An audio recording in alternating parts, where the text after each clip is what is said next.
Okay, so first off, let me also apologize for some confusion in regards to the weekly assignments. Um, some of you all had been emailing me about chapter discussions, so I finally caught what the problem was. The problem was is that when I was going back and looking at the like the um, I guess what you would call it, I guess the I'm sorry, my words are just escaping me right here. Like the schedule, right? In terms of like what it is that you have to do for the week.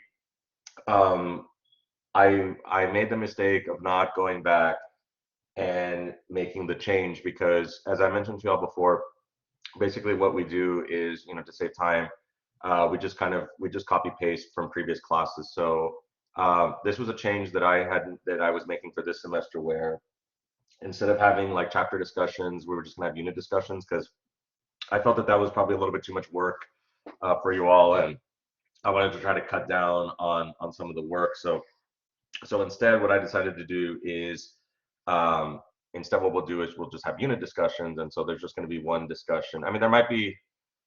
I don't think that because I'm trying to see like later on the semester if maybe we might have two for a unit, but I don't think so. I think it's mostly just going to be one. So I was so the mistake I made was because I had mentioned this and I mentioned this in syllabus, but the mistake I made was that it was still showing up on the like weekly like checklist of things to turn in. So that explains what the confusion was coming from. So what I'll do is I'll go ahead and make that change. Um, and so um, what I'm going to do is that the unit discussion for this first unit, which covers chapters 1 through 4, that should be ready by this weekend. I'm still in the process. There's a couple that I'm still kind of debating as to which one to use. Um, but you'll have that available. And so what we can also do next week when we meet is we can also go over the question and we can also cover that and I can give you all some some suggestions on how to go about answering the discussion question. It's not going to be difficult. It's going to be very straightforward in terms of one of the topics within the unit that you all will work on and then answer the questions and then respond to classmates here. So again, should be something very straightforward. So with that being said, also the first test we'll have it after we finish chapter 4, which we should finish chapter 4 by next week. I was explaining earlier that um, it's up to you all in terms of which format you want to use because you can either take the test online or you can take it in person. And I know everyone's different. Some people prefer doing tests in person, so that's why I wanted to have that flexibility to where you all can pick and choose which one you would be accustomed with. Um, just also remember that even if you're taking the test in person, that you can still use any resources that you have, right? If you want to use your book, the notes, the PowerPoints, chapter outlines. If you need to use a laptop or a secondary device to access the outlines, to save trees, that's always a good idea. So you're more than welcome to do so. So anything that you need to take the test, you're more than welcome to do so. Definitely do bring a Scantron though, because I'm gonna grade it through a Scantron machine. So definitely do bring that. But again, I'll reference that again next week. So with that being said, does anyone have any questions so far on anything that we need to cover in regards to like the class setup itself? Does anybody have any other questions that you all have for me? Anything? Nothing else. Everything is okay then with you all then? Let's see. Y'all can hear me, right? 'Cause I just want to make sure that you all can hear me because I see that the mic is going here, but I just want to make sure that you all can hear me. So okay. Jasmine says okay, good. Okay, awesome, good. Okay, so you all can hear me. Okay, very good, very good. Okay, all right.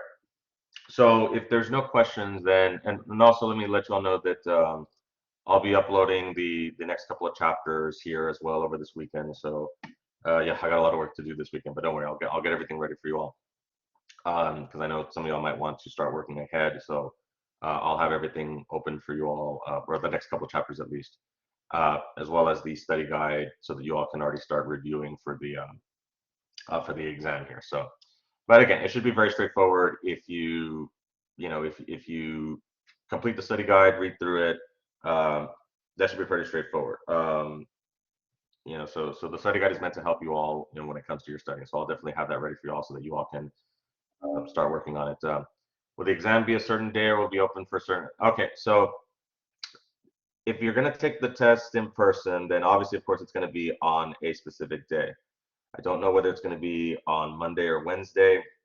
What I can tell you is that it that if it's on a Monday, then both classes will take it on that Monday. If it's on a Wednesday, both classes will also take it on a Wednesday. I just haven't decided which day. Um,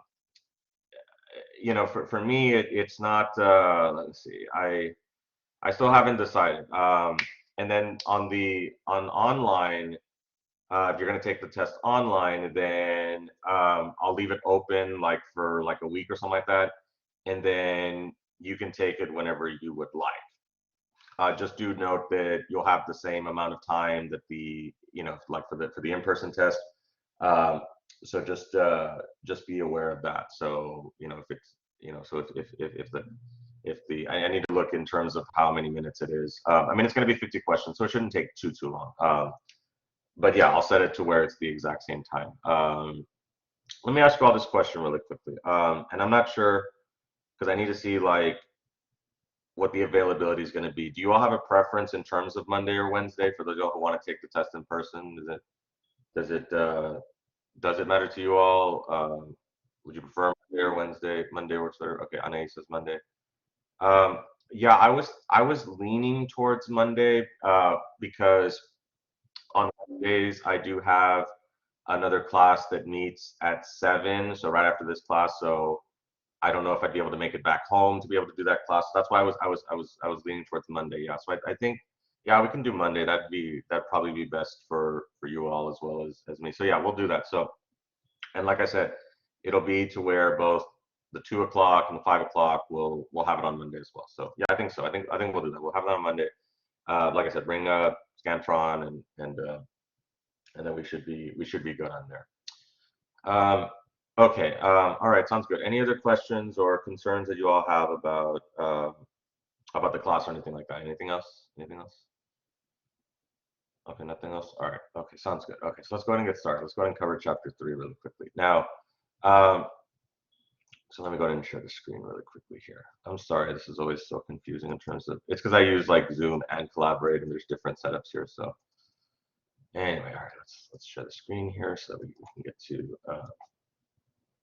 Okay. So let's talk a little bit about chapter 3 right here really quickly. So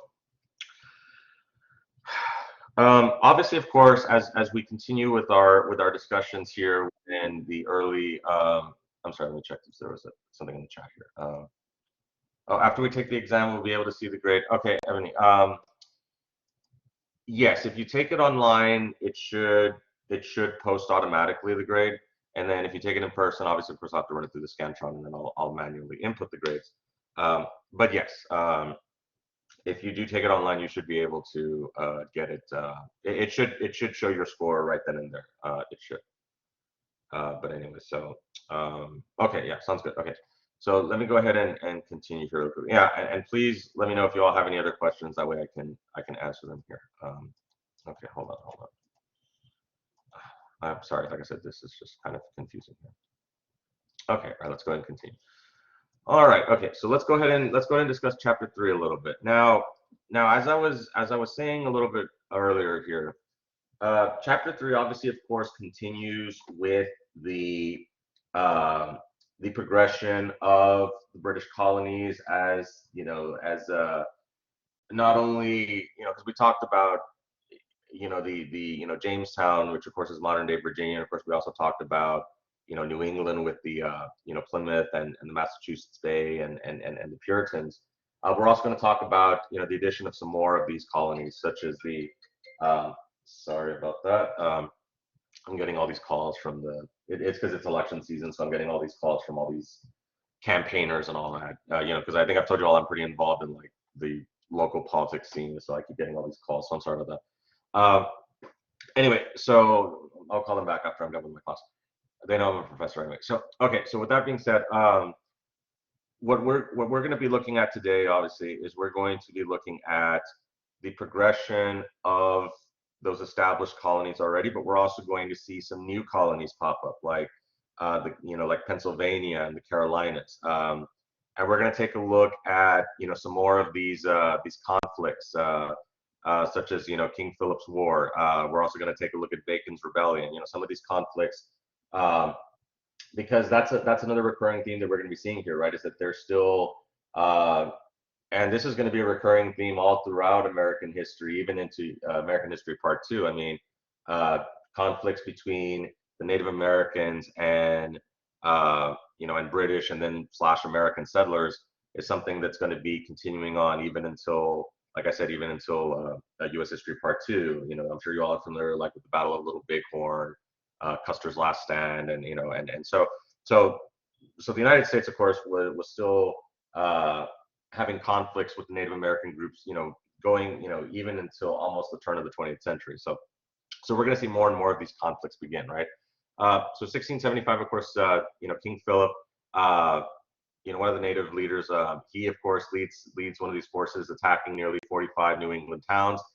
There is a counterattack that pretty much the book talks about how that up until this point, there was still the forces were kind of evenly matched, right? Where you had the Native Americans and the British settlers that were kind of you would have, if we talked about the Pequot War last time, right? How you had the people from New England that ultimately wiped out the Pequots, and then we had this other Native American group that then attacks New England, and then they get counterattacked here.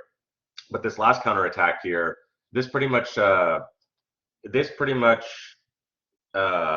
moves the tide forward, right? To where now the Native Americans are no longer going to really, I don't want to say don't pose a threat, but they don't have the upper hand anymore. Now it's going to be the British colonists.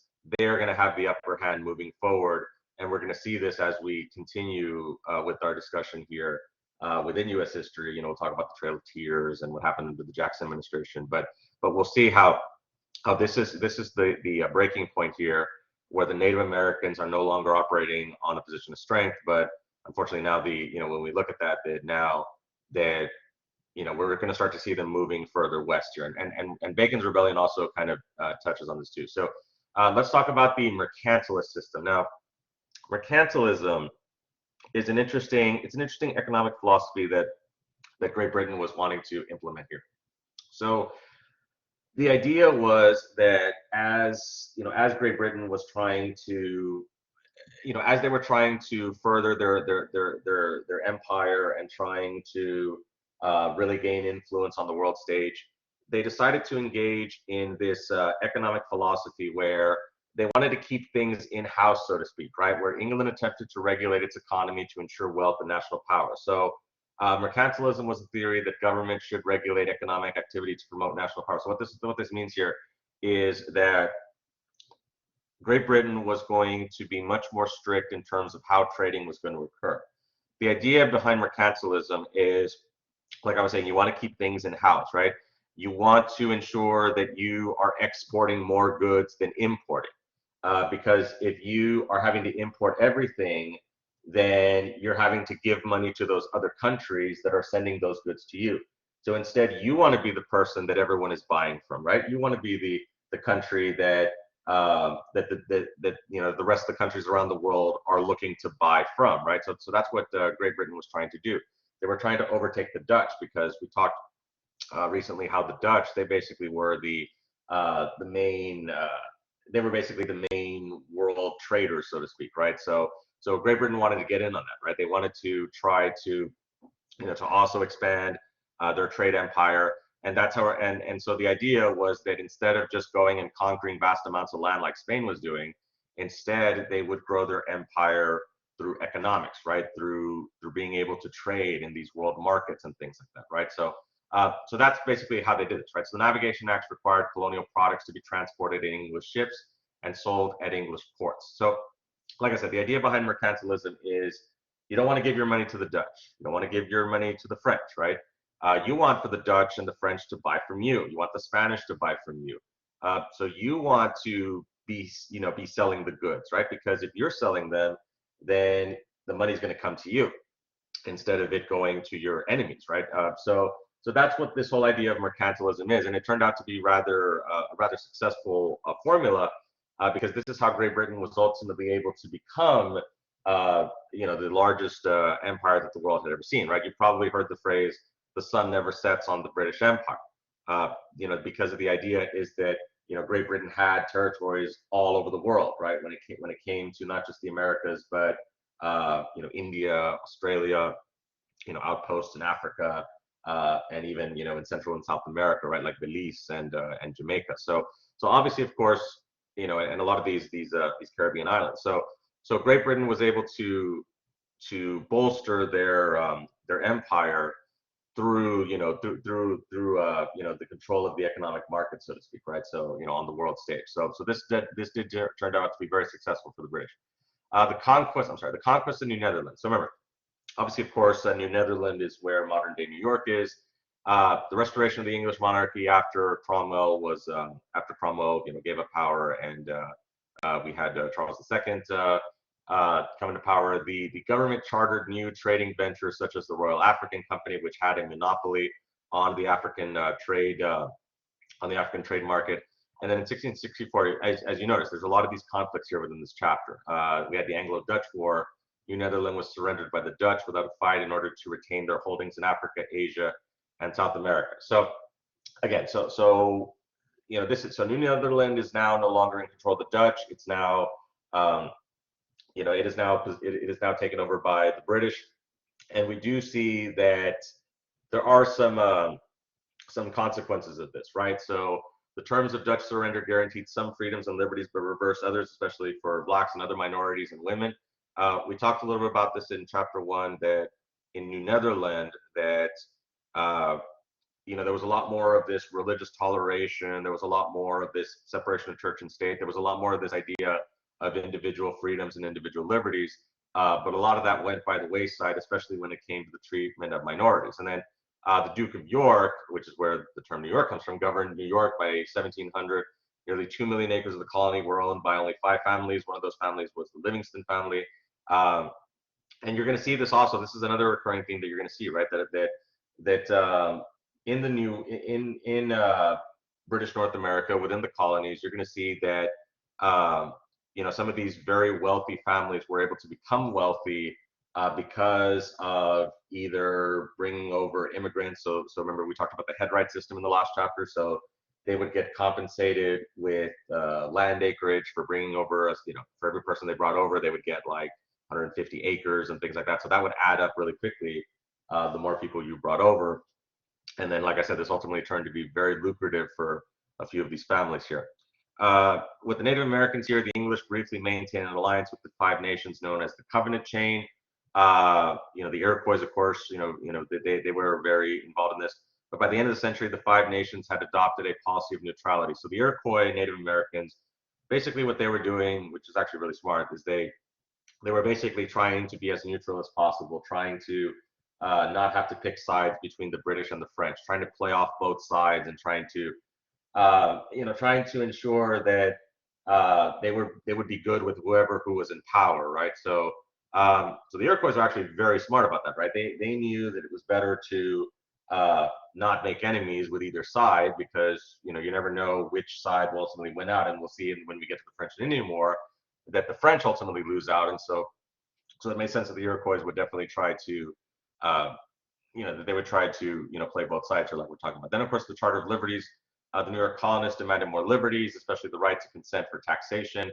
And the English of New York got an elected assembly, which drafted the Charter of Liberties and Privileges in 1683. So yeah, some of these colonies do start off this way. Like again, the Duke of York basically being in control here, but he had to give up some of that control to allow for an elected legislature to serve.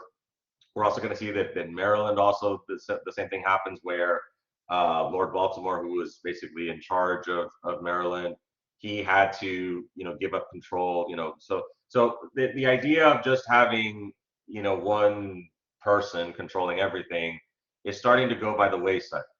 We talked about the Magna Carta last time, right? That the idea of kings ruling by divine right Basically, the idea of divine right is where the king, whatever the king says goes, because God has willed for that person to be born into that royal family. So that's why they have that right to rule.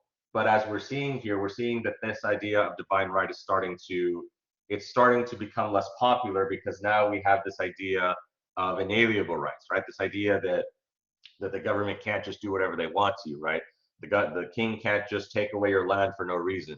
The king can't put you in jail for no reason. That you have to have due process, and that the government has to prove, beyond a reasonable doubt as to why they're going to take the actions against you, especially like in criminal cases. So we're seeing that these ideas of freedoms and liberties start to spread throughout the colonies here. And so then, of course, we have the founding of Carolina. Carolina was established as a barrier to the Spanish expansion north of Florida, because if you're familiar with your geography, you'll know that between Virginia and Florida, there was this states like modern day North, South Carolina, and Georgia, right? We'll get to Georgia next time, but the idea was that they wanted to create this buffer area, to keep the Spanish from advancing northward and keep them over in Florida. So Carolina, interestingly, was an offshoot of Barbados, and as such, a slave colony from the start. Excuse me. Yet agriculture was not initially central to the economy.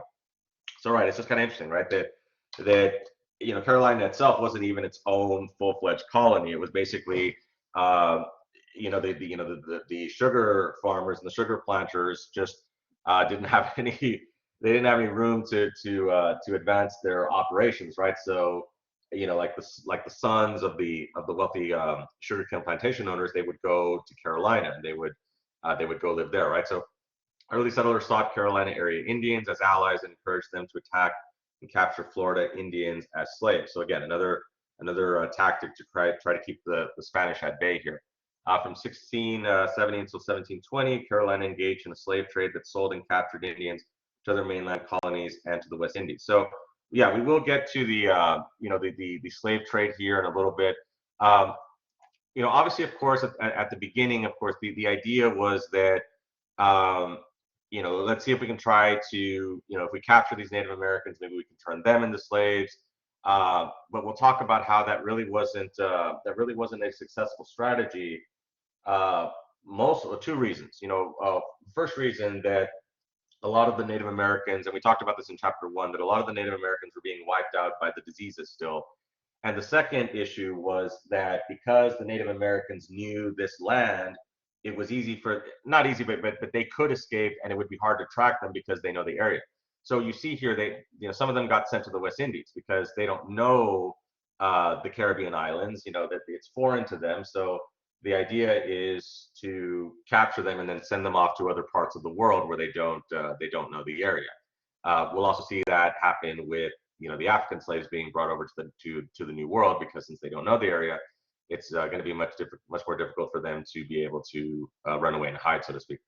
So the fundamental constitutions of Carolina envision a feudal society, again, kind of like what we saw with Maryland here. But the colony was not established as such, because again, who's going to want to go and live somewhere where people don't have rights? I mean, yeah, like, so come move to Carolina where we can own everything that you have, and you have no rights. I mean, yeah, good luck with that. So like I said, this idea of feudal systems and having one person controlling everything, that's pretty much starting to dissipate here now. The colonial government did allow for religious toleration, and elected assembly, and a generous headright system. So again, the headright system is a very important concept I definitely want you all to remember, because the headright system is what allowed for a lot of these, these somewhat wealthy immigrants that were coming over, for them to get even more wealthier, right? The economy grew slowly until planters discovered rice, which would make them the wealthiest elite in English North America, right? So we talked about how tobacco was the cash crop in the Chesapeake colony, or also known as Virginia. Rice would be the calling card here for the Carolinas. And then indigo would also be another major. I'm sorry about that. Indigo would also be a major cash crop that they would also get here. So hold on, give me just a moment. My head's spinning a little bit here. Let me just take a drink of water. I'll be right back. Hold on.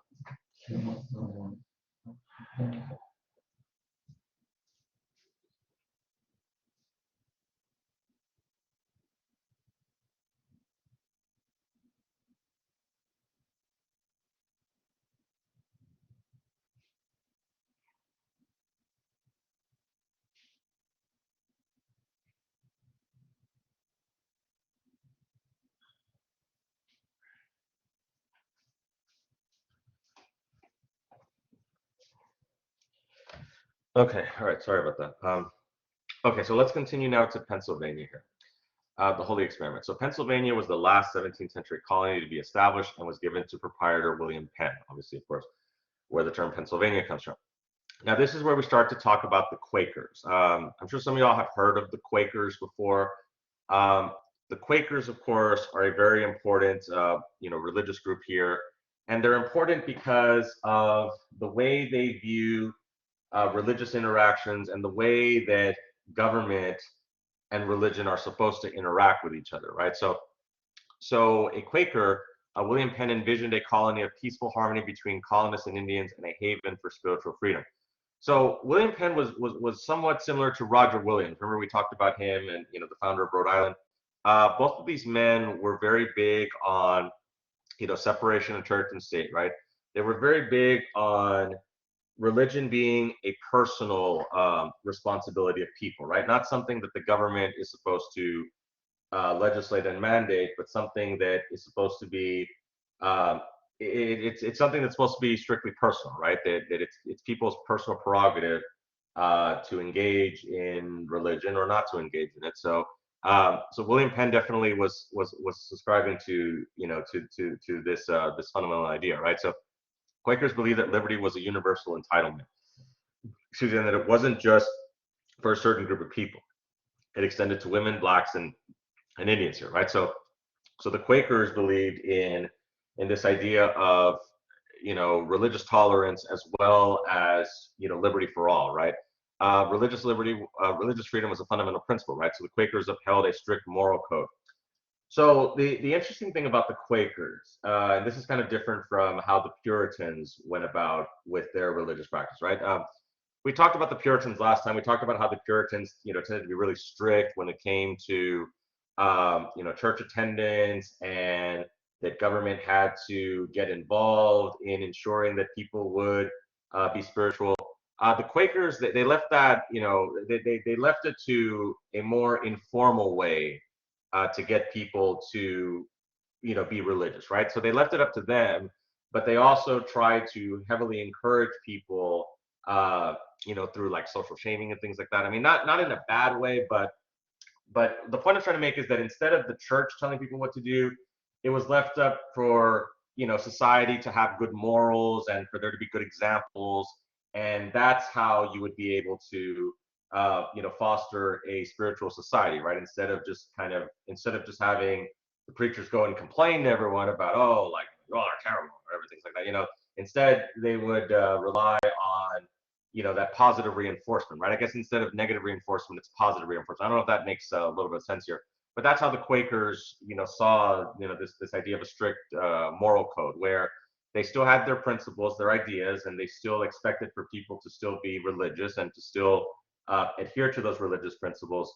But the way they went about it was different than the Puritans, right? Instead of like a top-down approach, they tried to set the example so that people would buy into it, so to speak. I guess that's kind of what we're saying here. So land in Pennsylvania. So Penn established an assembly elected by male taxpayers and freemen, which meant the majority of the male population could vote. So also do remember that when it comes to voting, there still is a lot of these requirements, such as property owners, and men, of course.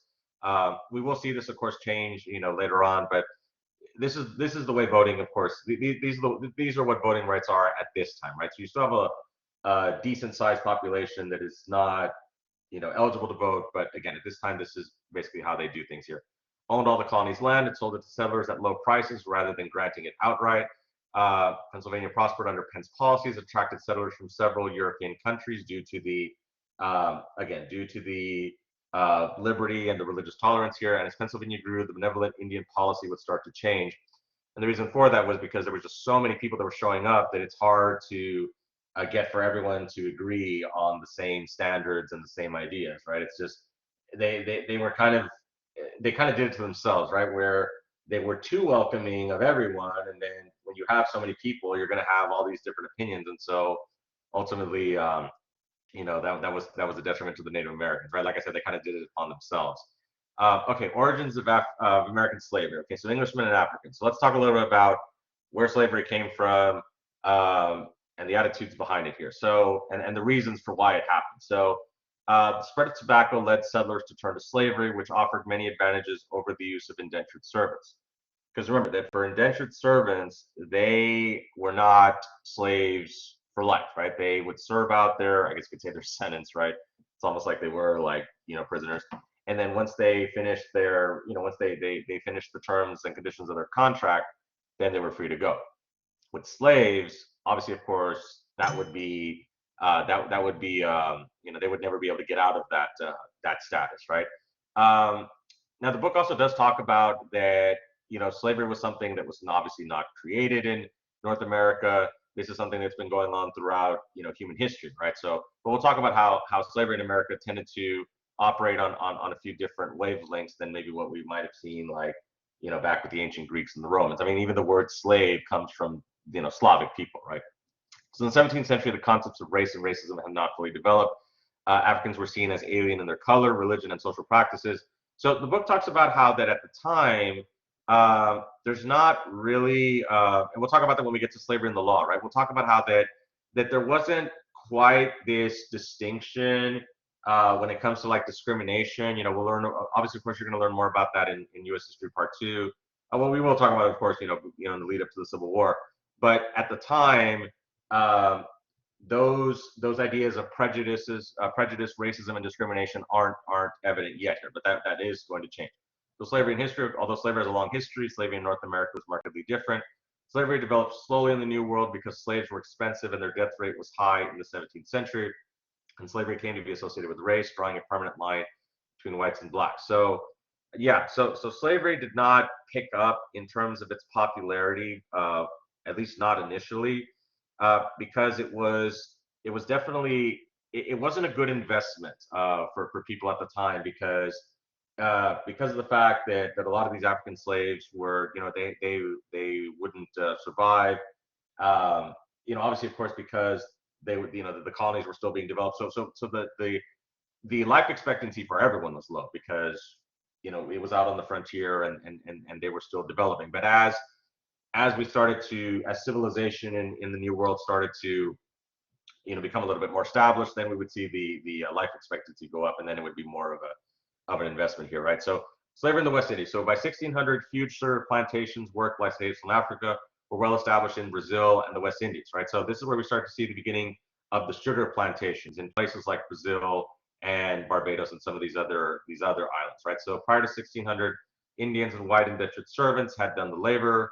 By the first few decades of the 16th century, disease had killed off the Indians, and white indentured servants were no longer willing to do the back-breaking work required on sugar plantations. So this is why ultimately the idea of importing African slaves ultimately became the accepted form of labor within America, particularly the American South, because of the fact that the indentured servants were no longer willing. They weren't willing to go and do that anymore, and they certainly weren't willing to do that type of work as an indentured servant. And like I said, the Native Americans, their population pretty much been wiped out, and for the most part. And then, like I said, if they would escape, they'd be able to hide and be able, and it would be hard for them to find them. So ultimately, this is why the idea of importing the African slaves ultimately won out here, right? So the sugar was the first New World crop to be mass marketed to Europe. The book talks about how that originally the major items that had been the major items that had been traded on the world market were expensive novelty items that only rich people could afford, or unique exotic items like silk and the spices from the middle not from the, but from the Far East, right? So sugar was this was one of the first, this was the first regular commodity that people could, that the average person could start to afford now, right?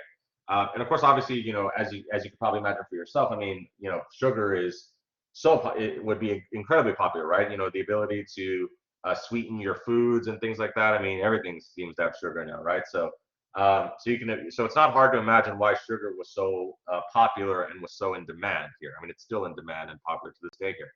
In contrast to Brazil and the West Indies, slavery developed slowly in North America. Again, we talked about the cost was too high and the high death rate was, So if you were someone who saw, hey, I'm gonna have to pay all this money for a slave and then they're not even gonna make it, why would I go and do that? But again, like we said, that those conditions will change. So slavery in the law. On paper, slaves in Spain's American empire had more legal rights than slaves in the English American empire. The line between slavery and freedom was more permeable in the 17th century than it would become later. Some free blacks were allowed to sue and testify in court. And Anthony Johnson, he's an example of one of these successful former slaves, right? So he was able to gain freedom and eventually owned slaves himself, right, in several hundred acres of land. So yes, also do keep in mind that even in Africa, that there was slavery even amongst the African tribes, right? So slavery itself was something that unfortunately it was something that was still rather accepted not just in America but in other parts of the world, right? But there were some differences, right? That in Spain, um, the slaves there, they had more of these rights and protections here, as opposed to what we would see with Great Britain. So the rise of Chesapeake slavery. So this is where we start to see more of the typical idea of what slavery tends to resemble when we think of slavery in history, right? It was not until the 1660s that the laws of Virginia and Maryland explicitly referred to slavery. So the way this starts to change here is through laws and policies that are going to be start to put forth by the Virginia state government here, right? So a Virginia law of 1662 provided that in the case of a child born to one free parent and one slave parent, the status of the offspring followed that of the mother, right? So this, and the book talks about how this reverses legal precedent to where the father was the one who would that in this same situation, the status would belong to the father, but now they're changing it. In the case of if there's one parent who's a slave and one who's free. In 1667, the Virginia House of Burgesses decreed that conversion to Christianity did not release a slave from bondage. So just because a slave left their traditional beliefs and they converted to Christianity, that did not mean that their slavery contract was affected here, right? They were still a slave even if they were Christian. By 1680, the black population was small, but notions of racial difference were well entrenched in the law. No mixed race class existed, as the law treated everyone with African ancestry as black, right? So again, so even when you have some of these mixed families, the offspring were still considered black. So this did not allow for you still saw it, but you didn't see it on as vast of a scale in terms of interrace or interethnic group relations like we talked about in Latin America, right? So you didn't see that you didn't really see that here in British America here. Okay, let's get to Bacon's Rebellion. Okay, so anyway, so so with Bacon's Rebellion, let's talk a little bit about this. This Bacon's Rebellion is interesting because it's there's a lot of different factors at play here. Virginia's shift from white indentured servants to African slaves as the main plantation labor force was accelerated by Bacon's Rebellion. So basically, Bacon's Rebellion was a situation where you had Governor Berkeley, who was not very popular with the common everyday people within Virginia, because he was very corrupt.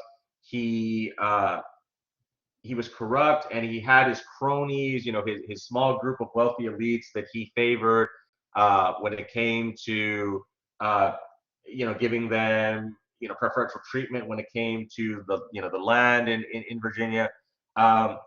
So the people saw that, right? The people saw that, Governor Berkeley was corrupt, and he was, giving favoritism to the wealthy elites here, right? So this came ahead in terms of what this has to do with the Native Americans, because the problem was that the people were stuck. The everyday common laborers were stuck. And the reason for this was because they couldn't buy any more land because all the wealthy people owned the land. And Governor Berkeley also wouldn't let the farmers be able to move west and try to purchase Native American land that was in the western part of the state. So do you all see kind of like how they were pretty much caught in a no-win situation, right? They can't own any more land because all the land's been bought by the wealthy plantation owners, and they can't move further west to where there is land because the Native Americans are there, and Governor Berkeley is not allowing for people to move forward. So again, they were what could, they were kind of, they were stuck in a no-win situation, right? So good free land was scarce for freed indentured servants, and taxes on tobacco were rising as the prices were falling, right? So again, so this is it's one of these perfect storms, right? Where you've got economic issues, political issues, social class issues, and all this, really comes to a head when it comes to head with Nathaniel Bacon here, right?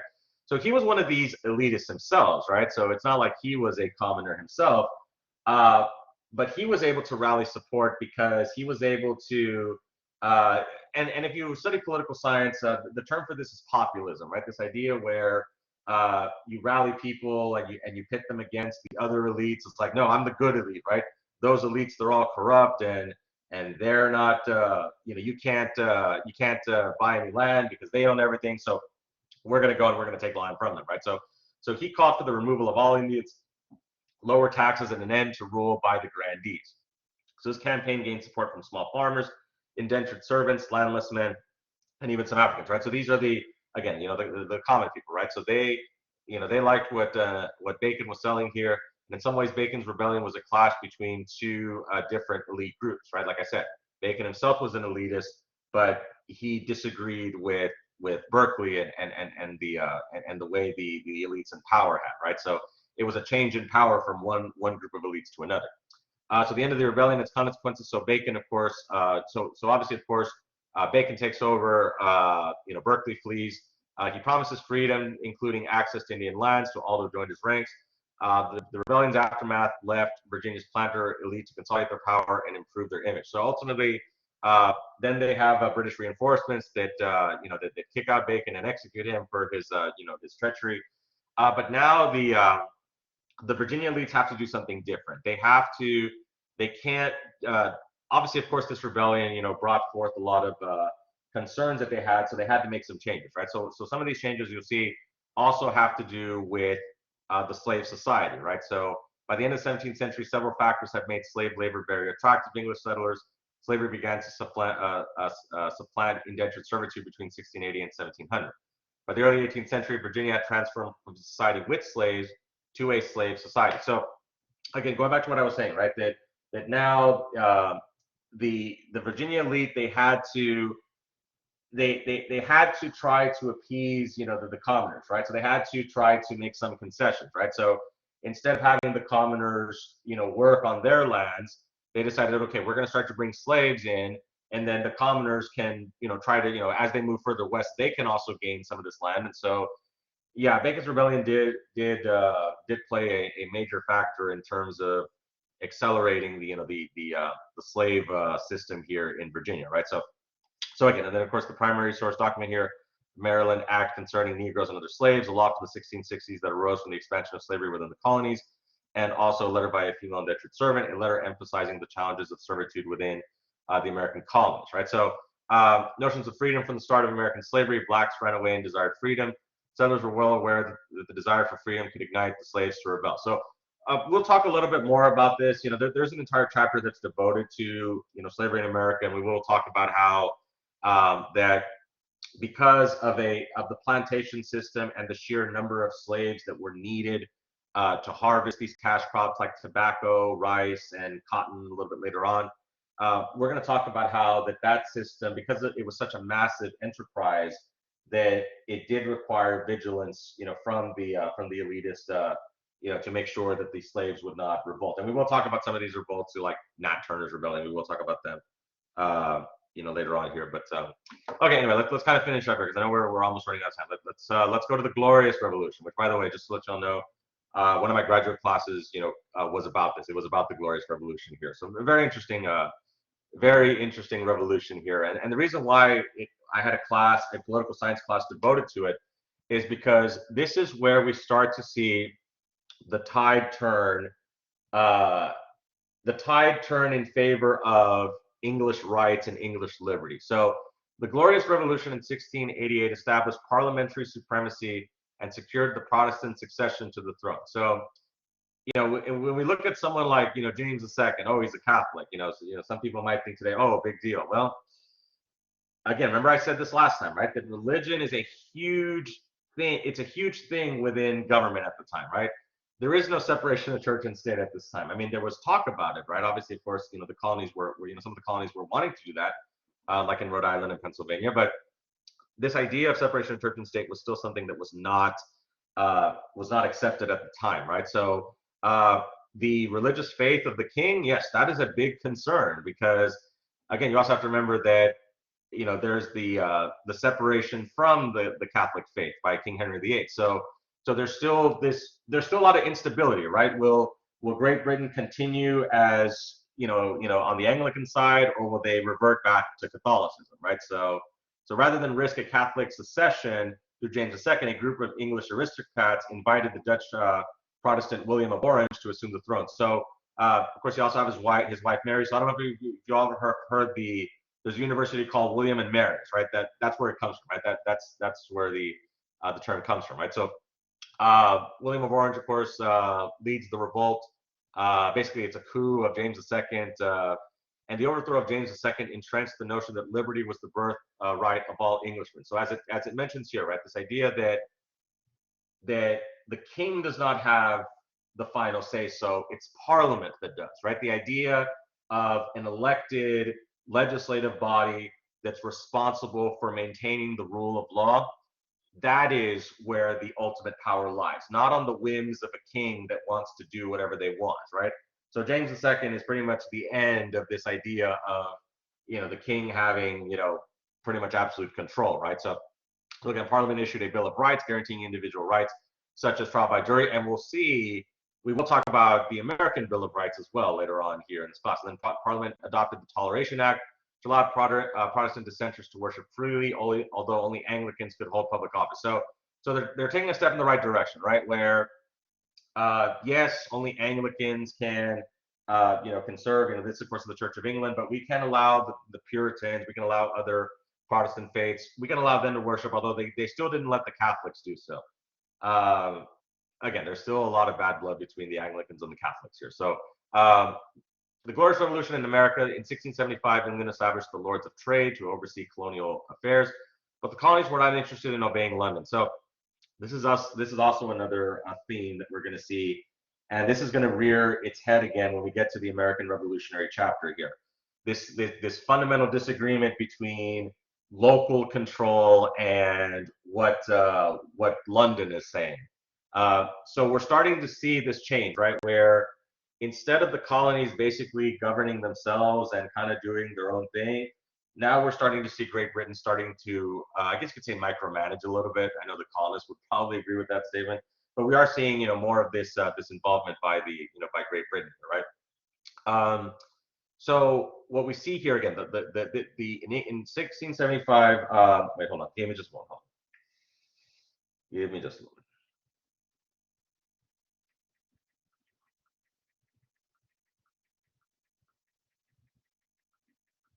Just sending a quick message. Sorry about that. Okay, all right. Sorry about that. Okay.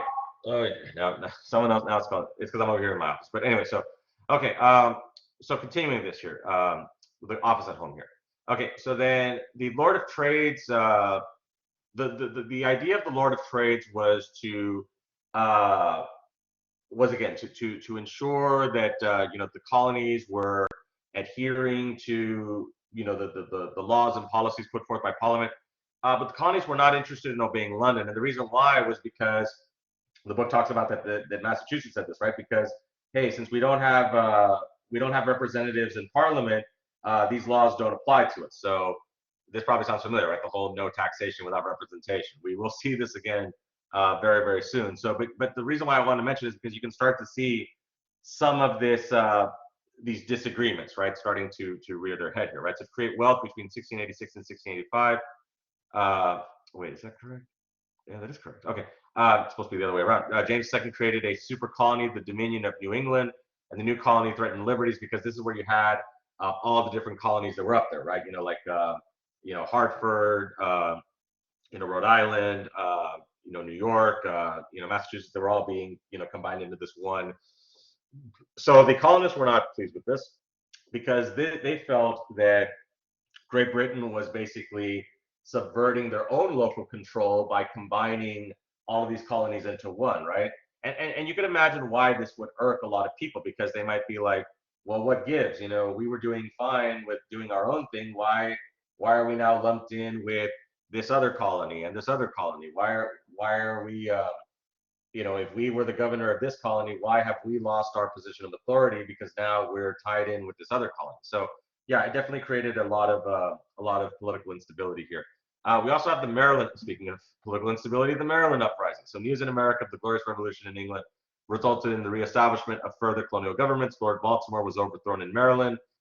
His charter was also revoked. And yes, his family did convert to, they did leave the Catholic faith, but you know the damage was already done. Pretty much Maryland was now in control of the Protestants now. So we talked about this last time, right? That Maryland had been established as a Catholic stronghold here, but the Protestants were able to take over. Okay, let's talk about Leisler's rebellion. So Jacob Leisler, a Calvinist, took control of New York.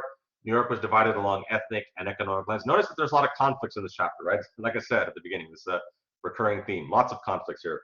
Leisler was hanged, and New York politics remained polarized for years after, right? Because in New York, you still had the divisions between the former Dutch, you know, natives that had been there, you know, before, and then you have, you know, the new British coming in, and then of course you also have the large minorities and how they enjoyed religious and religious freedom and liberties, and so they were still. So Leisler was trying to, you know, tie into that, right? You know, trying to reassert the rights of some of these minority groups here. Okay, so changes in New England here. Let's see. New England, Plymouth was absorbed into Massachusetts, and the political structure of Massachusetts was transformed. So again, so now Plymouth is, you know, they didn't get their charter back. They pretty much, you know, they went by the wayside and they were absorbed into Massachusetts. Land ownership, not church membership, was required to vote. So again, remember, this is the Puritan country, right? So we're starting to see less and less of religious tests and religious doctrines, you know, basically deciding, you know, what people's rights were. But now, so instead of church membership to vote, now it's land ownership. So the governor was appointed in London rather than elected. So again, another example of losing local control. The colony had to abide by the Toleration Act, which increased the powers of some non-Puritan merchants and landowners. These events, along with the French and Indian raids, created tension in Massachusetts. So I want y'all to definitely know why there's the tension in Massachusetts, because as we talked about in chapter 2, Massachusetts is not a secular community. Massachusetts was founded by the Puritans. So obviously they were founded for a religious reason. So what's going on here is that the religious importance of Massachusetts is starting to deteriorate, and now Massachusetts is starting to become more secular. Basically, secularism is devoid of religion, right? It's where decisions are being made not through religion, but by, you know, other means, right? Non-religious means. So do you all get what I'm saying here? Is that Massachusetts is transforming in a way that's very different from how they started, and so a lot of the religious elites in Massachusetts are not happy with that, right? Because they feel that, hey, Massachusetts, it's no longer looking like the way we envisioned it to be when we got here, right? We founded Massachusetts as this religious colony, so we don't like that it's becoming non-religious here. And of course, speaking of religion, let's get to the Salem witch trials. Everyone is familiar with this story, right? I mean, and the reason why everyone is familiar because I don't know. Do you all still have you all still when I was you all's age, we had the Crucible that we had to read in high school. I don't know if you all still had to read it. I think it's still on the list of reading that you know, the list of the required readings, right? But yeah, the Crucible, it's a great play. I love it. It's one of my favorite works. My brother himself, he uh, he acted in the Crucible play in high school, and it's very, very cool. Um, Obviously, of course, and fitting, right? Since we're in October, right? So the prosecution of witches here, right? So let's talk a little bit about the Salem witch trials and why they are so infamous within history. So of course, witchcraft was widely believed in and punishable by execution, and most accused were women. And the type of women that were accused of witchcraft, where the book talks about how these are like your non-married women that speak their mind, and you know they have strong attitudes, you know, because they're not subservient, you know, since they're not married, they don't have a husband to be subservient to. So the society is not they don't like this group here because they feel like they're going to cause trouble, and so So there was already, a lot of tension and a lot of prejudice against some of these women, right? So the Salem witch trials in 1691, several girls suffered fits and nightmares which were attributed to witchcraft. Three women, including a Caribbean slave named Tituba, were named as witches. And so again, if you've read The Crucible or if you've seen the movie, you're definitely familiar with the story, right? So um, and the story itself is not the heart of the story is not necessarily the witchcraft or the supernatural aspect of it, although that is interesting. The heart of the Crucible story is the way society reacts to the witchcraft and how there's just paranoia going on, right? Because now everyone's accusing everyone. I mean, they've made fun of this like on The Simpsons, right? Like now people are accusing other people of witchcraft just because they don't like them, right? Or they've got a grudge against them, right? So now the entire town is all getting accused, right? So ultimately 14 women and 6 men were executed before the governor halted all prosecutions, because the way to save yourself would be to confess. And so some people weren't confessing. Like I know John Proctor was one of these men. And he has the major one of the major roles uh, within the Crucible. There was also Giles Corey, who got stoned to death, where they kept putting stones on him because he refused to enter a plea. And so just a whole bunch of craziness was going on. And so increased amounts of published cases of conscience concerning evil spirits, which advise people not to take accusations of witchcraft seriously. So the reason why it's such a the reason why it has garnered such attention, right, was because of the fact that there was no way to verify this, right? It's just, oh, you've been accused, well, you have no defense, right? You just either confess or die, right? It's just like, well, but I didn't do this, so I'm not a witch. I did not see the devil or whatever. So right, and that's why it's gotten such a legendary status in terms of how just incredibly crazy these communities went. And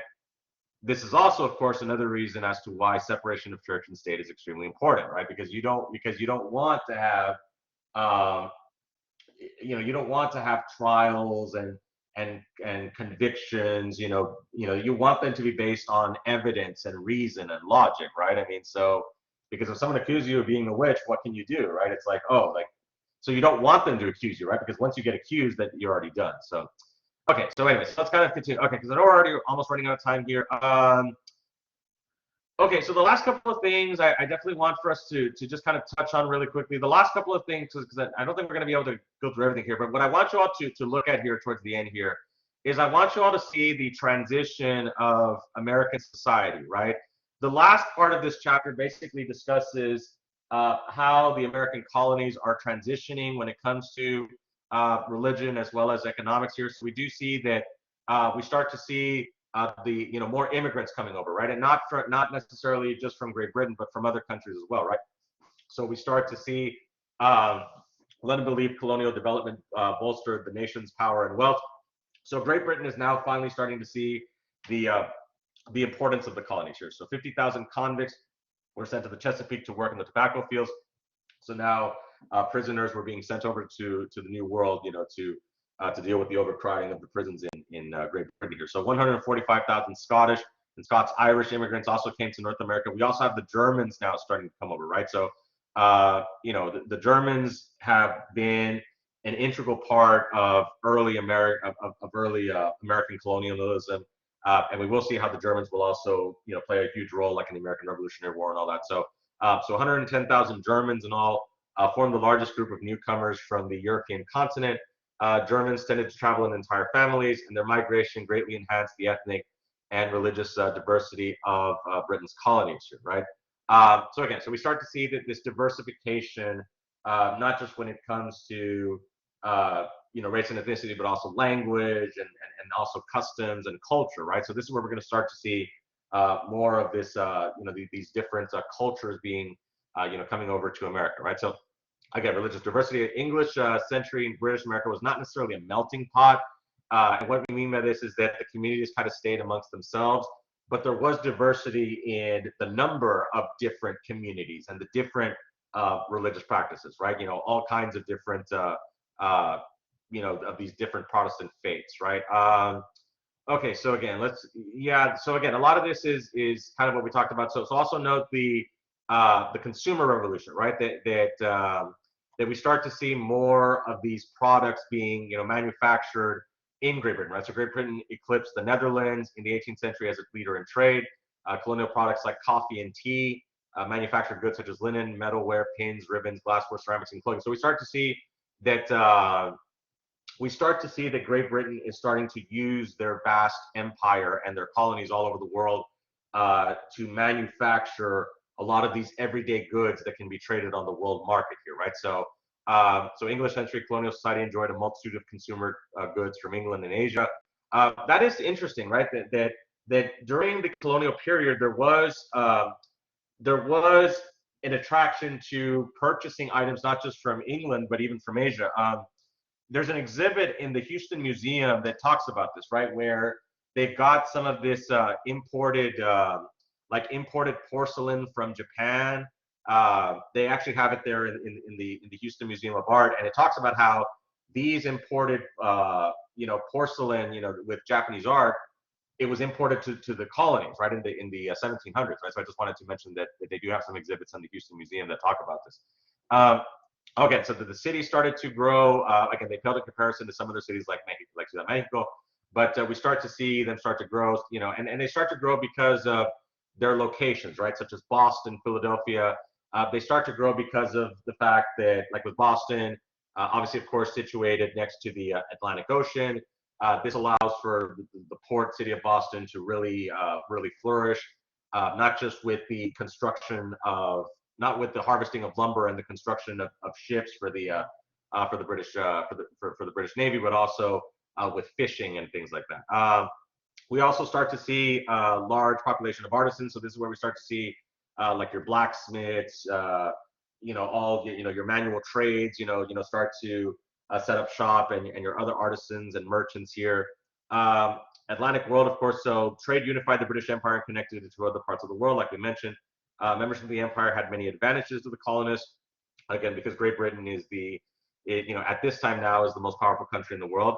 It makes sense to want to be on the best team, right? So the colonists did not complain about British regulations of trade, at least at this point, because they did like that protection, right? They liked that they were part of the British Empire, so they liked that Spain or France wasn't going to mess with them, and the Royal Navy protected American shipping here. So again, so last couple of things. Again, this talks about the colonial elites in terms of how these planters in Virginia and the Carolinas, they were able to grow extremely wealthy because of their large plantations and the cash crops that were being harvested from there. By 1770, nearly all upper class Virginians had inherited their wealth, and then of course the Anglicization. The colonial elites began to think of themselves more and more English. To mirror that aristocracy that we saw in Great Britain here. Again, so it just talks a little bit about the aristocracy. So the last thing that I want you all to definitely understand here is that, again, that the few rich people in the colonies are going to become very rich. They are going to really take off and really become very rich. You do have, and because of this, you start to see some of this poverty really start to kind of take a hold here. It wasn't as widespread as it was in England, but we start to see more of it start to rear its ugly head, unfortunately, because the access to land was no longer what it used to be, just a couple of decades before, right? So half of the wealth at mid-century was concentrated in the hands of the richest 10%. So this is something that still gets talked about even to this day, like in terms of if you know Bernie Sanders, he talks about this all the time, right? The top 1% controls, he talks about that all the time. So the point is that this is something that's not even new. Like this is something that's been going on even before America actually became its own country, right? So, but anyway, yeah, that's pretty much what. And then the last part talks about the how the family starts to, it starts to grow here, and we start to see, with the death rate declining, we start to see more stabilization when it comes to marriages and families, and the division of labor was along gendered lines. The typical what we see here when it comes to men going out to work and women staying at home and all that stuff. So, but anyway, so that's pretty much what we needed to cover here for today. So I hope this made a little bit more sense for you all. Anyway, so with that being said, does anyone have any questions before we end for today? I hope this was I hope this was I hope this made more sense to you all in terms of the chapter. And like I said, we'll go ahead and cover chapter 4 next time, and so I'll get you all the study guide. I'll make those changes when it comes to the discussions here, and then we should be able to get started with chapter 4. So we're inching our way closer to instability with the that leads us to the American Revolution. But did you notice that we're starting to see some of those cracks in there now, like Massachusetts disagreeing with Parliament when it comes to the regulations going on. So we're starting to see some of those some of that instability here. But like I said, we'll pick this up on next time. So okay, all right, sounds good, everyone. So you all take care, be safe, and we'll see you all next week. We'll go back to regular schedule next week. So thank you all so much. Be safe, take care, and good luck to you all. Have a good rest of your weekend, and thank you with everything. Okay, thank you so much, honey. Thank you. Take care, be safe, and we'll see you all next week. Thank you so much. Take care.